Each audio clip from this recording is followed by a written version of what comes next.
Situ masih belum bisa dengar suara aja. Kalau ada jodoh nggak dengar suara aja mungkin tenang hati. Dampak bencana banjir bandang dan longsor yang melanda Kabupaten Aceh Tamiang pada akhir November 2025 tidak hanya melumpuhkan infrastruktur vital, tetapi lebih dari itu. Setelah bencana mengerikan yang menewaskan puluhan jiwa dan memaksa ribuan orang mengungsi, daerah tersebut kini berjuang keras untuk bangkit. Salah satu curahan hati yang paling menyentuh datang dari seorang ibu di Tamiang. Berdasarkan laporan dari akun X Kita Bisa, ibu tersebut menyatakan kerinduannya yang mendalam untuk mendengar kembali suara azan di masjid-masjid yang kini tidak lagi terdengar sejak bencana. Kerinduan ini muncul karena masjid-masjid mengalami kerusakan parah dan krisis listrik yang berkelanjutan. Secara umum, Kabupaten Aceh Tamiang masih menghadapi tantangan besar. Meskipun jalur utama secara bertahap mulai bisa diakses, banyak desa di wilayah pedalaman masih terisolasi total akibat longsor dan putusnya jembatan. Kondisi ini seperti disebutkan dalam informasi sangat menghambat distribusi bantuan logistik dan kebutuhan dasar. Pelayanan publik juga mengalami kelumpuhan parah.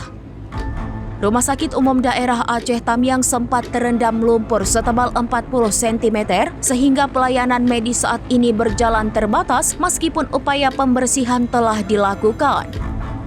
Selain itu, krisis listrik, air bersih, dan sanitasi menjadi ancaman serius yang harus segera diatasi di lokasi-lokasi pengungsian.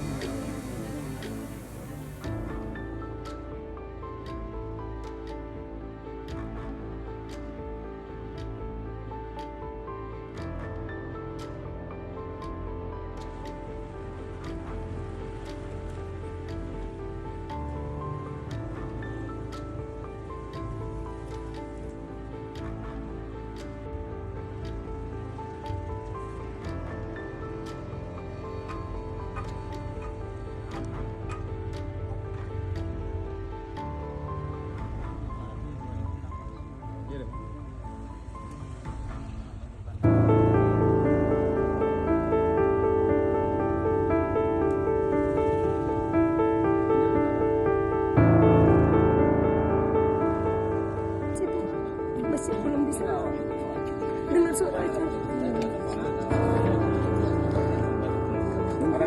Kalau ada jodoh nggak dengar suara aja mungkin tenang hati. Download Tribun X sekarang, menghadirkan lokal menjadi Indonesia.